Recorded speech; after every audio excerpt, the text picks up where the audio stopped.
하나님의 말씀 에베소서 5장 15절에서 21절까지의 말씀을 같이 보도록 하겠습니다.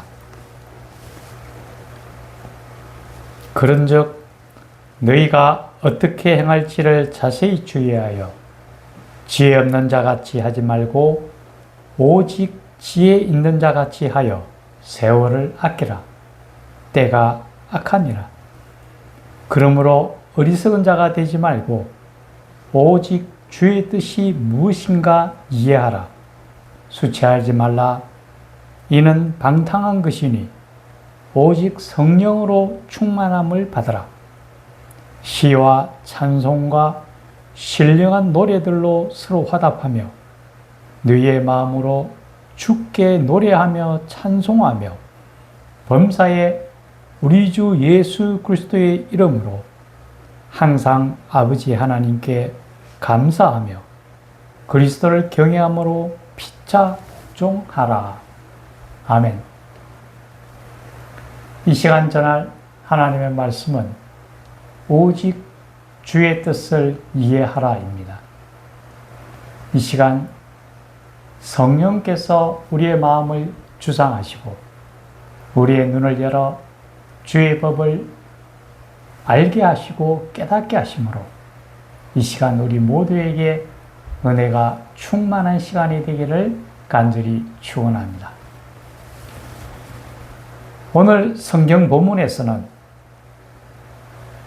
우리가 사는 이 세상에 대해서 우리로 하여금 이 세상이 어떤 세상인가를 판단하라고 합니다. 그러면서 지혜 없는 자같이 하지 말고 지혜를 가지고 세상을 분별해서 생각하고 행하라고 말합니다. 한마디로 이야기하면 이 세상이 과연 어떤 세상인지 너희가 자세히 들여다보고 그리고 판단해서 올바른 길로 나아가라는 얘기입니다. 과연 우리가 살고 있는 이 세상은 어떤 세상일까요?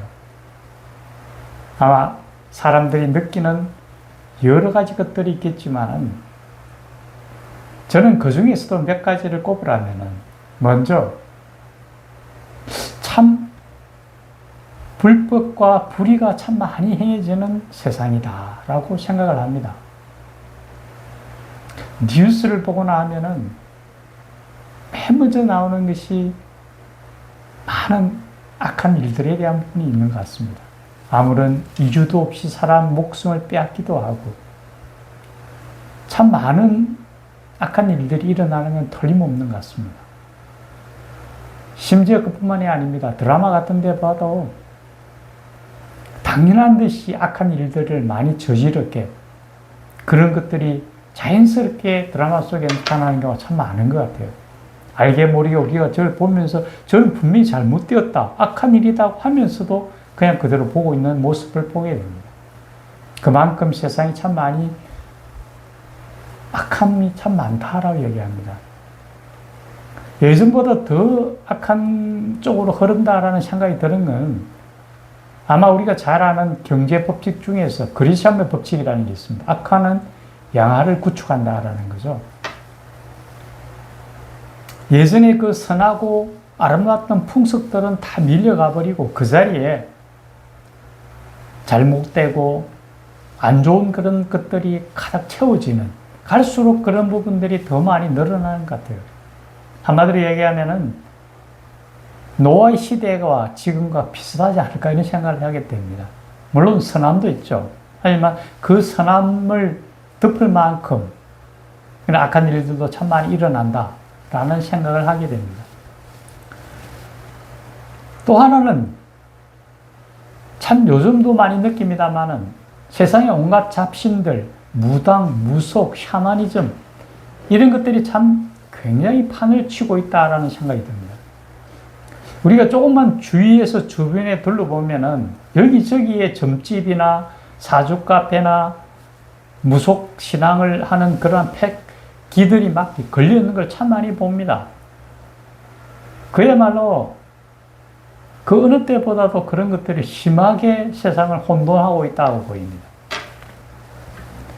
예전에 국가기관의 홈페이지를 클릭하는데 갑자기 팝업으로 이단의 어떤 그런 광고하는 그런 팝업이 뜨는 걸 보고 깜짝 놀란 적이 있어요. 심지어 국가기관에까지도 그런 잘못된 그런 것들이 나타나는 모습을 봅니다. 그 정도로 참 우상숭배와 그런 잡신과 그런 무속신앙이 굉장히 강하게 지금 발현하고 있다고 보입니다.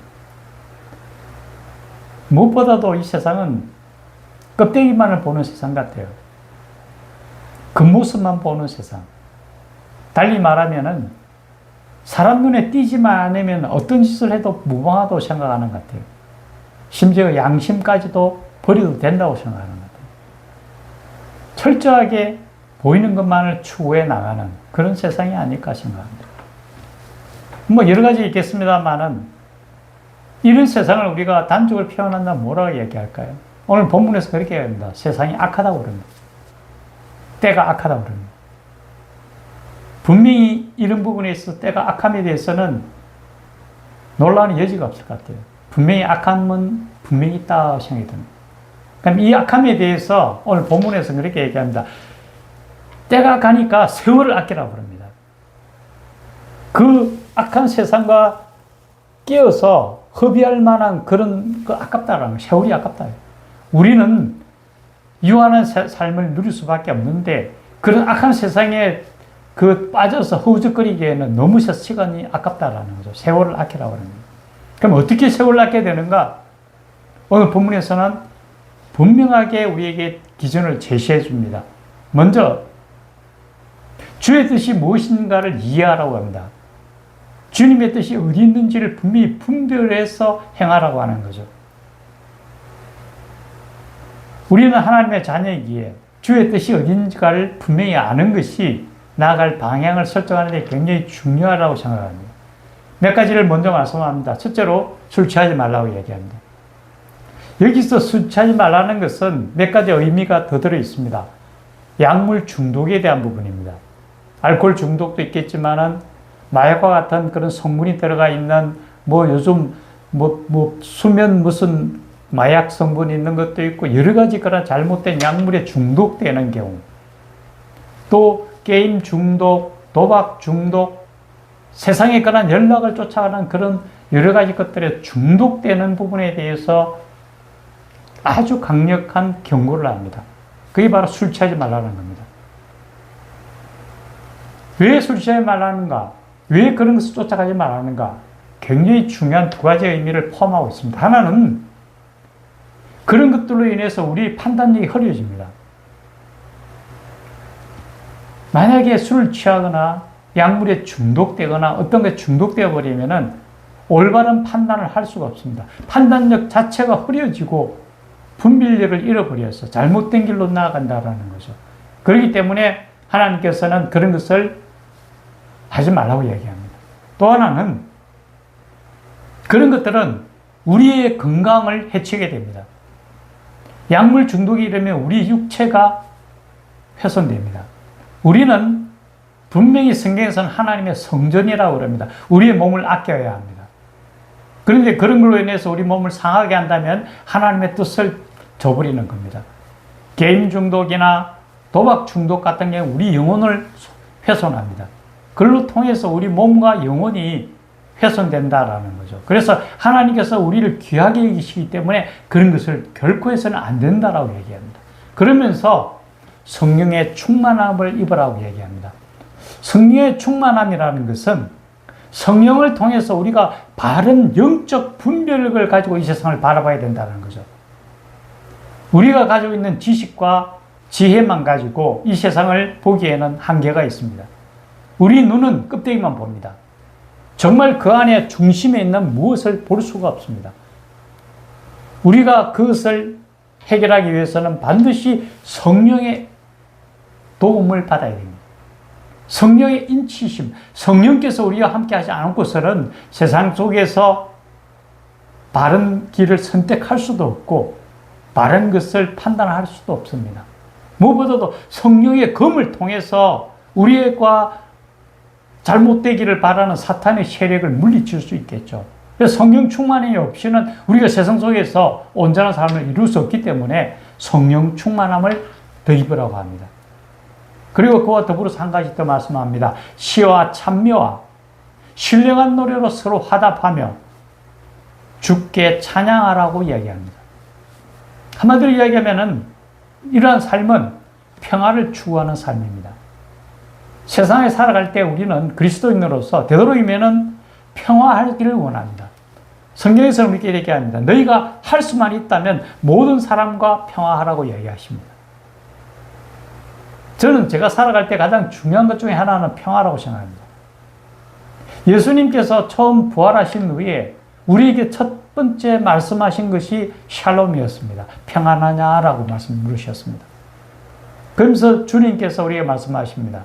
내가 너희에게 평안을 끼치노니 이 평안은 세상이 줄 수도 없고 알 수도 없는 평안이라고 말씀하셨거든요. 우리가 삶에 살아갈 때 이 주님이 주시는 평안함을 누려야 됩니다. 우리 안에 평안이 깃들어 있는데 그걸 내가 누리지 못한다면 내 삶은 주님으로 인하여 가장 중요한 것을 잃어버립니다. 그래서 평화로운 삶을 끌어가라고 분명히 얘기합니다. 그러면서 몇 가지를 더 말씀하십니다. 예수님의 이름으로 범사에 하나님께 감사하라고 얘기합니다. 굉장히 중요합니다. 감사는 그리스도인에 있어서 신앙의 척도라고 얘기할 수 있습니다. 우리가 감사를 함으로 해서 내가 참다운 기쁨을 맛볼 수가 있습니다. 무엇보다도 우리 삶이 소유에 있지 않고 향유, 누리는 데 있다면은 나의 주어진 것을 내가 충분하게 누리기 위해서는 내가 자족함을 배워야 됩니다. 자족함은 감사로부터 시작됩니다. 내가 처해 있는 어떤 환경이나 어떤 처지든 하나님께서 인도하심을 믿고 따라갈 때에는 아무리 힘들고 어렵더라도 주님께 감사하게 됩니다. 하루 저녁에 여러분들 마무리하실 때 주님 감사합니다 합니까? 피곤하고 힘들면 그냥 누워버리죠. 어떤 상황이 어떤 하루를 보냈던 건 하나님의 은혜거든요. 그래서 하나님께 감사할 때에 내 삶은 그 다음날 아침에 새로운 하루를 또 맞이하게 될 때에 참으로 기쁜 마음으로 일어나게 됩니다. 하나님께 범사에 감사하라고 오늘 말씀합니다. 우리의 삶이 바로 감사의 삶이 되어야 된다는 걸 말씀합니다.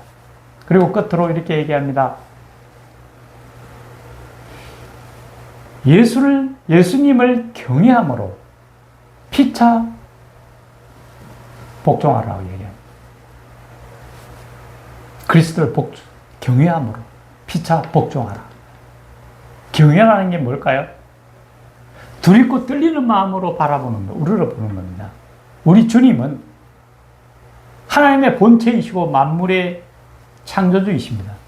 그 하나님을 우리가 바라보면서 지금도 살아계신 하나님이라는 거죠. 우리가 경외한다는 것은 지금 바로 살아계신 하나님이기 때문에 경외하는 겁니다. 그 하나님 앞에서 피차 복종하라. 피차 복종이라는 것은 내가 하나님의 자녀이듯이 내 주변에 나와 만나는 모든 분들도 하나님의 피조물이고 하나님의 자녀라는 거죠. 서로를 인정하라는 겁니다. 우리는 세상은 어떻게 하면 상대방을 무너뜨리고 짓밟을까만 생각합니다. 근데 하나님은 그렇게 말씀하지 않습니다. 피차 복종하라는 거예요. 서로를 인정하고 서로 손을 잡고 함께 공존하기를 원하는 거죠. 내가 상대방을 정복해야 될 대상이거나 패퇴시켜야 될 대상이 아니라 같이 손잡고 나아갈 대상이라는 거죠. 무엇보다도 우리가 바라는 하늘나라잖아요. 하늘나라 우리만 올라가는 게 아니지 않습니까? 하나님의 자녀, 하나님의 택함만 받은 자들은 다 하나님 나라에 만나게 되겠죠. 같이 손잡고 가야 되지 않습니까? 그 하나님을 사모하는 우리 모두가 한 형제여 한 자매이며 하나님의 소중한 백성임을 인정해라라는 거죠. 이제 우리나라도 조금씩 서로 화합하기 위해서 노력해야 되지 않을까. 더 상대방을 인정하려고 해야 됩니다. 그럴 때에 이 나라가 정말 바르게 설 거고 우리의 삶이 행복해지지 않겠나 저는 생각합니다. 무엇보다도 우리가 기억해야 할 것은 이제 주님께서 오는 그 순간까지 우리가 이 땅을 어떻게 살아가야 될 것인가. 오늘 본문에서는 세상이 악하다고 합니다. 이 악하다는 것은 노아의 때와 같다고 한다는 것은 예수님이 오심이 멀지 않았다는 거죠. 이제 이 세상을 종말을 향하여 마라나타 예수님 오셔서 우리가 외치기 전에 오늘 본문의 말씀처럼 하나님의 뜻을 분명히 이해하고 분별하고 감사하고 피차 복종함으로 서로 행복한 삶을 이루기 위해서 최선을 다하여 달려가는 하나님의 백성들이 되기를 예수님의 이름으로 간절히 축원합니다. 기도드리겠습니다. 우리에게 말씀하시되 이제 때가 악하니 세월을 아끼라고 말씀하십니다. 하나님, 우리가 세월을 아끼기 위해서는 하나님의 뜻이 무엇인지 먼저 이해해야 합니다. 주께서는 말씀하십니다. 술 취하지 말라. 이는 방탕한 것이라 하셨고 성령 충만함을 드리보라 하셨습니다. 무엇보다도 시와 찬미와 신령한 노래로 서로 화답하며 주께 노래하고 찬양함으로 온전한 주님의 자녀로서의 삶을 이루어 나가며 그리스도 예수의 이름 아래 범사의 하나님께 감사하며 또한 주를 경외하며 피차 복종하는 삶을 통하여 함께 행복을 추구하며 누리며 살아가는 하나님의 백성이 되도록 도우시고 인도하여 주시옵소서. 이 모든 말씀 우리 구주 예수님의 이름으로 간절히 기도드리옵나이다. 아멘.